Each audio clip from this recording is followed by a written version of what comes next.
Hurricane Nate kills 20 in Central America as it heads toward U.S. Breaking daily news. Tropical storm Nate killed 20 people in Nicaragua, Costa Rica and Honduras on Thursday, officials said. Hurricane and tropical storm warnings have been issued in 3 U.S. states as the storm barrels northward. 7 people are still missing after the storm hit Nicaragua, the country's vice president said. It is forecast to make landfall on Mexico's Yucatan Peninsula on Friday with up to 8 inches, 20 centimeters, of rain. An advisory from the U.S. National Hurricane Center said warnings had been issued for portions of the Louisiana, Mississippi and Alabama coastlines, with the storm expected to hit the region late Saturday or early Sunday as a Category 1 hurricane. Its forecast track had shifted slightly by late Thursday morning, putting New Orleans, and its compromised drainage system, directly in the storm sights. The forecast cone also covered a small sliver of the Florida Panhandle,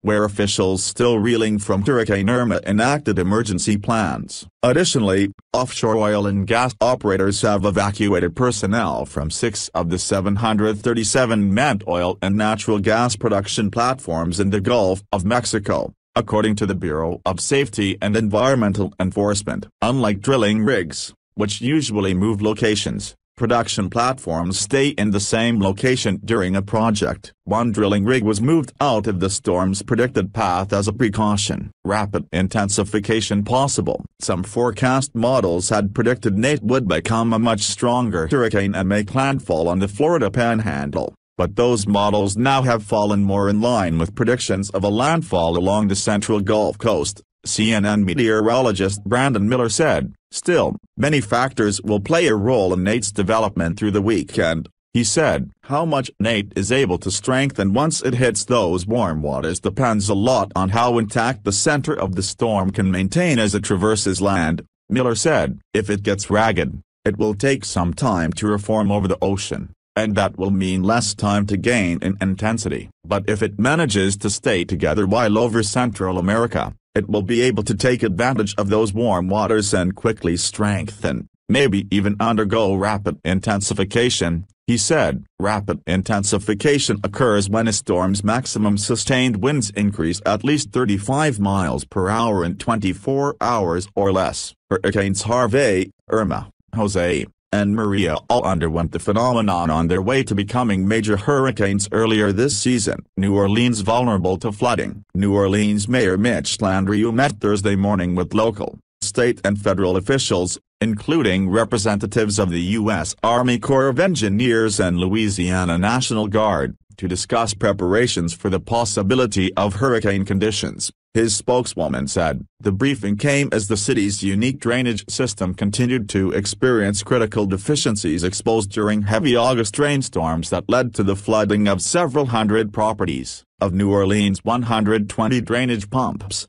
a dozen, including 3 major pumps, were out of service Thursday morning for repairs or maintenance, according to the most recent records posted online by the city-owned Sewerage and Water Board. One major pump that remained offline was located at the city's largest capacity pump station in the Lakeview neighborhood. It serves a heavily populated swath along the city's western edge and a large section of neighboring Jefferson Parish. Another major pump in nearby City Park was out of service. The third was across the Mississippi River, in an area known as Algiers. The other pumps that weren't working were relatively small and included some that operate constantly to clear streets of runoff from daily usage, records show. The Water Board also had backup generators at all 24 of its major pump stations, including 11 temporary generators, records show. Those generators were installed recently after one of 5 turbines that help power the city's oldest, most powerful pumps failed, exposing a lack of backup power at many locations. 3 turbines were available for service Thursday, a Water Board spokeswoman told CNN. At a press conference Thursday evening, Gov. John Bell Edwards said he will position National Guard troops in New Orleans to help the city in monitoring pumps. He said that he's been in regular contact with Landrieu to make sure the state is supporting the city. We've had a number of threats this hurricane season, and we've been blessed when Harvey went left and Irma went right, Edwards said. That is not what we anticipate out of Nate, so everyone should take this very seriously. Edwards authorized 1,300 National Guard troops to mobilize ahead of the storm, and he said he will ask President Donald Trump to declare a pre-landfall state of emergency for the state. In a statement from his office on Thursday, Landrieu declared a state of emergency for New Orleans and urged residents to stay put throughout the weekend. Outside the bullseye, Florida still prepares, though NATE's forecast track only included a small patch of the western edge of the Florida Panhandle.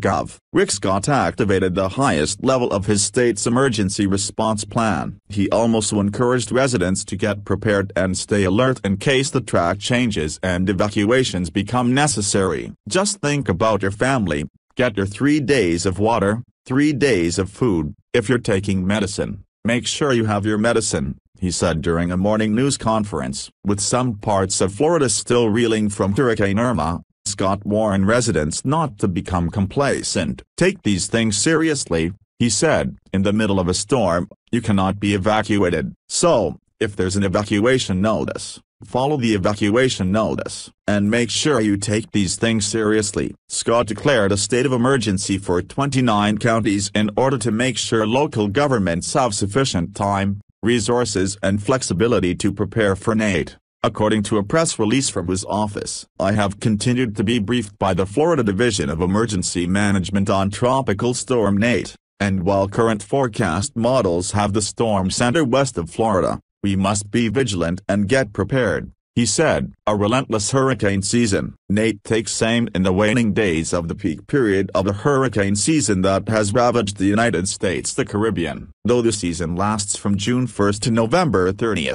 Storm activity hits its statistical peak on September 10, with the 8 weeks surrounding that date considered a season within a season, according to the National Oceanic and Atmospheric Administration. During this time, key environmental factors, including higher ocean temperatures and reduced wind shear, often align to fuel especially powerful storms. Owing in part to those factors, hurricanes this year have left catastrophe in their wake. Harvey caused historic flooding in Houston, Irma devastated the Florida Keys, Katia triggered deadly mudslides in Mexico, and Maria left Puerto Rico and nearby islands in ruins.